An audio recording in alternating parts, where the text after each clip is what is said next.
అనంతపురం జిల్లా గుంతపల్లిలో వైఎస్ఆర్సీపీ కార్యకర్త నరసింహులపై జరిగిన దాడిని ఆ పార్టీ రాష్ట్ర అధికార ప్రతినిధి గోరెంట్ల మాధవ్ ఖండించారు.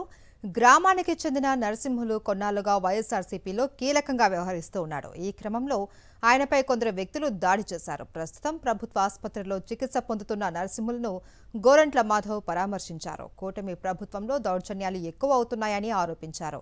ఈ దాడి ఎమ్మెల్యే పరిటాల సునీత, పరిటాల శ్రీరామ్ల ఆధ్వర్యంలోనే జరిగిందన్నారు గోరెంట్ల మాధవ్.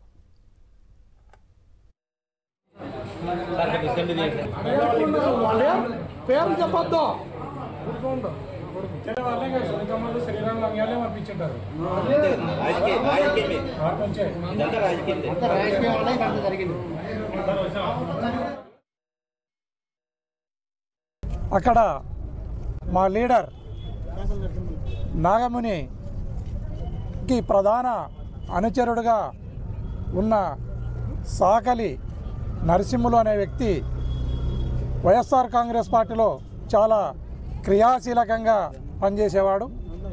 కేవలం రాజకీయ కారణాలతోనే తెలుగుదేశం పార్టీకి సంబంధించిన ముద్దాయిలు ఎవరైతే పరిటాల సునీతమ్మ, పరిటాల శ్రీరామ్ గారి ఆధ్వర్యంలోనే ఈ హత్యా ప్రయత్నం జరిగిందనేది మేము ప్రగాఢంగా విశ్వసిస్తున్నాము.